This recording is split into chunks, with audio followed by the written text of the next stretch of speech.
Years after the Ukrainian conflict turned into a full-fledged war, the Nazi-aligned Kiev regime does not change tactics.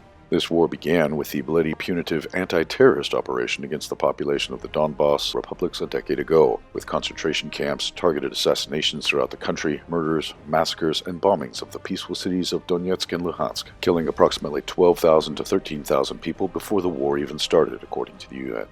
Years passed, then the Russian army entered the battle to protect the population in the eastern regions. Kiev faced a much stronger enemy but did not learn its lesson. Tired of fighting and defeats, modern Ukraine is still encouraged by its Nazi influence. The more the Ukrainian army retreats, the more its dirty secrets are revealed.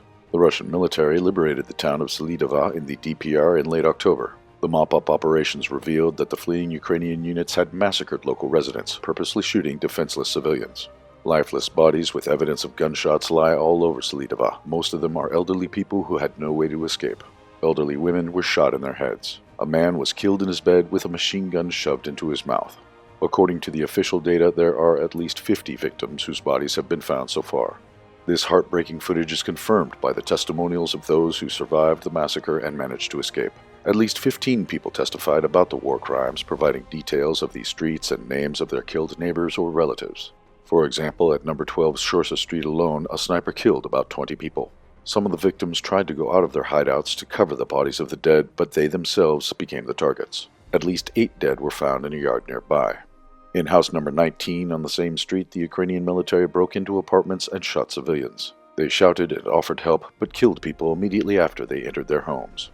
On Kuchudinskaya Street, the Nazi-inspired Ukrainians entered the house, took the whole family outside, and lined them up in the yard. All were shot on the spot except for the 91-year-old grandfather. He hid for several days and then returned to bury his loved ones. Their bodies were burned. There are graves in almost every yard, each of them hiding a horrific story. The testimonies confirm that together with Ukrainians there were French, Polish, and Georgian mercenaries who took part in the massacre. The military were dressed in Ukrainian uniforms but did not wear the insignia of the state.